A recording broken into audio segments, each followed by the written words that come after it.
Hello friends, स्वागत है आपका मेरे YouTube channel spirit of law में। आज हम बात करेंगे घरेलू हिंसा से स्त्री का संरक्षण अधिनियम 2005 यानी कि the protection of women from domestic violence 2005 के बारे में। चैप्टर फर्स्ट इसमें मैं आपको पहले पढ़ा दिया था। अब हम बात करेंगे चैप्टर सेकंड के बारे में। तो हम देखते हैं चैप्टर सेकंड में है डोमेस्टिक वायलेंस, यानी कि सेक्शन 3 कहता है definition of domestic violence. Section 3 में घरेलू हिंसा की परिभाषा दी गई है। तो जो सेक्शन 3 है वो बहुत ज़्यादा इंपॉर्टेंट है, क्योंकि इसी से हमें पता चलता है कि घरेलू हिंसा क्या क्या होती है और घरेलू हिंसा को गठित करने के लिए किन किन चीज़ों का होना आवश्यक है। तो हम देखते हैं कि सेक्शन 3 क्या कहता है। सेक्शन 3 कहता है कि इस अधिनियम के प्रयोजन हेतु प्रत्यर्ती का कोई भी कृत्य, गलती या कमीशन या आचरण घरेलू हिंसा स्थापित करेगा। यानी कि अगर रेस्पोंडेंट ऐसा कोई कार्य करता है या कोई कार्य करने में लोभ करता है या कमीशन या आचरण, यानी कि उसका कंडक्ट इस तरीके का है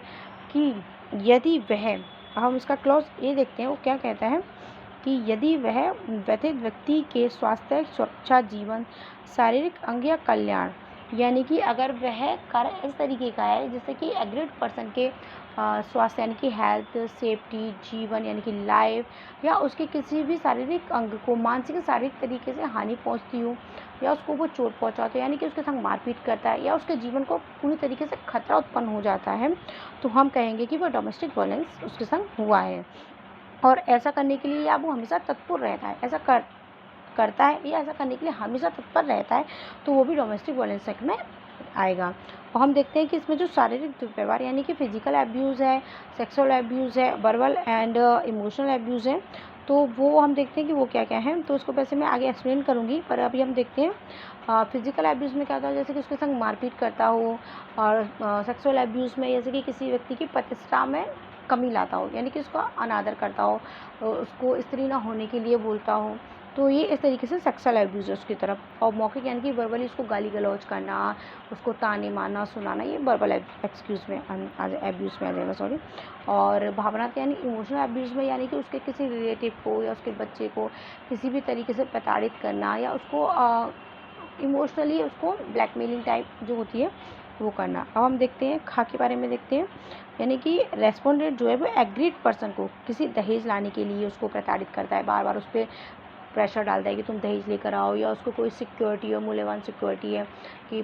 तुम मुझे वो ला के दो, उसके कोई जेवर है, उसके गहने हैं, ये सब, या उसका कोई सोने चांदी का सामान है, या उसके पास कोई प्रॉपर्टी है, उसको अपने नाम कराने के लिए बार बार उस पर आकर दबाव डालता है,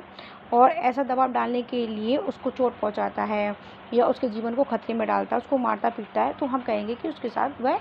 डोमेस्टिक वायलेंस कर रहा है। अब हम देखते हैं गा कहता है कि अगर खंड का या खा में जो उल्लेखित चीज़ें हैं, अगर उसमें से कोई भी करने के लिए वो धमकी देता है, यानी कि वो करता नहीं है, धमकी देता है कि अगर तुम कोई दहेज मेरे लिए नहीं लेकर आओगे, या तुम कोई वैल्यूएबल सिक्योरिटी मेरे नाम नहीं करोगे, तो उसके लिए उसके धमकाता है, उसको इस तरीके से प्रताड़ित करता है, उसके रिलेटिव्स को प्रताड़ित करता है, तो हम कहेंगे कि वो डोमेस्टिक वायलेंस कर रहा है। अब हम डी पॉइंट देखते हैं। डी पॉइंट कहता है कि यदि एग्रीड पर्सन को किसी अन्य तरीके से शारीरिक क्षति पहुंचाता है या मानसिक चोट पहुंचाता है, तो वो भी डोमेस्टिक वायलेंस में आएगा। अब हम इसके स्पष्टीकरण देखते हैं। इस स्पष्टीकरण में मैंने आपको बताया था पहले फिजिकल अब्यूज़। फिजिकल अब्यूज़ क्या होता है? फिजिकल अब्यूज़ यानी कि रेस्पोंडेंट का ऐसा कोई भी कृत्य, यानी कि उसका ऐसा कोई भी कार्य या उसका आचरण इस तरीके का है, यानी कि इस प्रकृति का है कि वह एग्रीड पर्सन को उससे शारीरिक पीड़ा होती हो, यानी कि उसके जीवन को खतरा उत्पन्न होता हो, उसको वो मारता हो, या उसको इसके जीवन का जो उसकी जो हेल्थ है, यानी कि जो हेल्थ उसकी प्रोसेस रुक जाती हो, उसके जीवन का, उसके स्वास्थ्य का विकास नहीं हो पाता हो, तो उसको भी हम फिजिकल अब्यूज़ में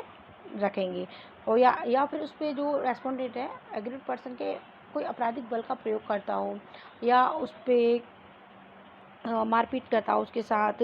यानी कि उसको बलपूर्वक उसको मारता पीटना, घसीटना, ये सब उसके फिजिकल अब्यूज़ में आते हैं। अब हम देखते हैं यौन दुर्व्यवहार यानी कि सेक्सुअल अब्यूज़। सेक्सुअल अब्यूज़ में क्या होता है कि इस तरीके का आचरण शामिल है कि जो स्त्री की प्रतिष्ठा का दुरुपयोग करता हो, यानी कि स्त्री को उसका जो सम्मान है उसको नीचे गिराता हो, और उसके संग अभद्र तरीके से पेश आना, उसको मतलब ये कहना है कि तुम स्त्री नहीं हो और तुम बदचलन स्त्री हो, तुम्हारा आचरण सही नहीं है, तुम कैरेक्टर लेस हो, तो इस तरीके से अगर सबके सामने उसको इस तरीके से बोलता है, सुनाता है, और इससे उस स्त्री की प्रतिष्ठा में फ़र्क आता है, यानी कि उसका सम्मान गिरता है, तो वो भी सेक्सुअल अब्यूज़ में आएगा। अब हम देखते हैं verbal and emotional abuse. Verbal and emotional abuse में क्या है कि उसको अनादर करना, यानी कि उसको किसी तरीके से सम्मान, पति होने का सम्मान नहीं देना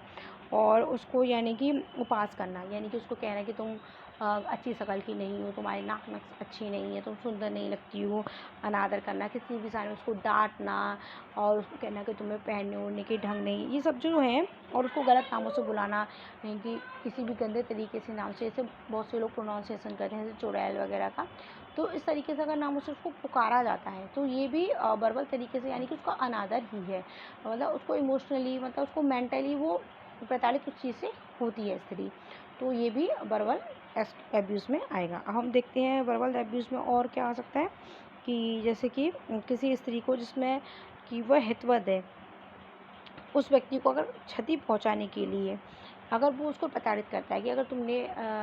मैं जो कह रहा हूँ अगर तुम वो काम नहीं करोगी तो मैं उस व्यक्ति को जो तुमसे रिलेटेड है, यानी कि चाहे वो उसका सगा संबंधी हो, माँ बाप, भाई बहन, पुत्र पुत्री, कोई भी हो, अगर मैं उसको पीड़ा पहुँचाऊँगा, इस तरीके से अगर उसको धमकी देता है तो वो भी इमोशनल एब्यूज़ में आएगा, क्योंकि वो इमोशनली उस चीज़ से रिलेटेड है। ठीक है, अब हम देखते हैं इसका पॉइंट इकोनॉमिक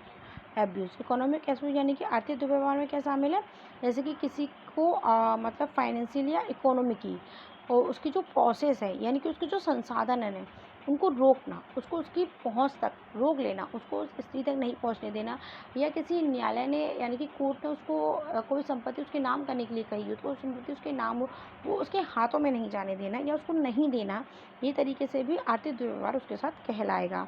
और यदि कोई संपत्ति उसकी हो या उसके बालकों के लिए हो या उसके रहने के लिए हो, यदि उसको आवश्यक हो स्त्री को, और कोई स्त्री धन हो जो स्त्री को अपने लिए ही मिला हो, अगर उसको अपने नाम कराने के लिए उसको बार बार प्रताड़ित करता है या उस स्त्री धन को उसके पास पहुंचने नहीं देता है, उसको उपयोग नहीं करने देना, भी ये इकोनॉमिक एब्यूज़ में कहलाएगा। और खा में कहता है कि अगर मान लो कोई घरेलू सामान, जैसे उसके साज सज्जा के सामान है, उसके रहने सहने के, ओढ़ने, उस तरीके का उसका स्त्री का सामान है और जो उसका खुद का हो, अगर उसको उनको भी यूज़ नहीं करने देना या उन संसाधनों से उसे वंचित कर देना, ये भी एक इकोनॉमिक एब्यूज़ में आता है। और यदि कोई जॉइंट प्रॉपर्टी हो, उसमें वो हित रखती हो, तो वो उस हित से भी उस व्यक्ति को अलग कर देना, यानी कि उसको पृथक कर देना, उसको उस प्रॉपर्टी को भी नहीं मिलने देना, ये भी इकोनॉमिक एब्यूज़ है। यानी कि कोई भी इकोनॉमिक एब्यूज़ में, यानी कि कोई भी इकोनॉमिक चीज़, यानी कि कुछ भी संसाधन जो उसे मिलने वाले हों, जो उसी के हों, उन सब संसाधनों से उसे वंचित करना, ये इकोनॉमिक एब्यूज़ कहलाता है। जो संसाधन उसकी जीविका के लिए, यानी कि उसके जीविकोपार्जन के लिए, उसके बच्चों के लिए, उसके रहने सहने के लिए, उसकी प्रतिष्ठा के लिए, उसके मान सम्मान के लिए ज़रूरी है, उन सब संसाधनों से उसके बिल्कुल अलग कर देना और उसके जीवन को खतरे में डालने के बराबर ही कहलाता है। अब हम इसका स्पष्टीकरण देखते हैं। इसका जो स्पष्टीकरण है वो कहता है कि इस धारा के अंतर्गत अगर कोई रेस्पोंडेंट है वो इस तरीके से कृत्य करता है और एग्रीड पर्सन के साथ, तो वो घरेलू हिंसा की परिभाषा में ही आएगा। अब हम इसमें अच्छे से एक बार और समझ लेंगे अपने हिसाब से कि घरेलू हिंसा क्या है। यानी कि अगर कोई भी रेस्पोंडेंट एग्रीड पर्सन के साथ मारपीट करता है, उसको चोट पहुंचाता है, उसके जीवन को खतरे में डालता है या उसको फिजिकली, मेंटली या सेक्सुअली या वर्बली या इकोनॉमिकली उसको इन सब संसाधनों से दूर रखता है इकोनॉमिक तरीके से, तो वो उसके साथ घरेलू हिंसा करता है। ये कहा जाएगा। अब सेक्शन 3 बहुत अच्छे से घरेलू हिंसा को डिफाइन करता है। तो आई होप आपको ये समझ में आया हो, और अगर कुछ आप और समझना चाहते हो या तो आप प्लीज़ मुझे कमेंट बॉक्स में कमेंट कर सकते हैं। और अगर आपको मेरा चैनल पसंद आए तो प्लीज़ इसे लाइक शेयर सब्सक्राइब करना ना भूलें। Stay safe and stay healthy.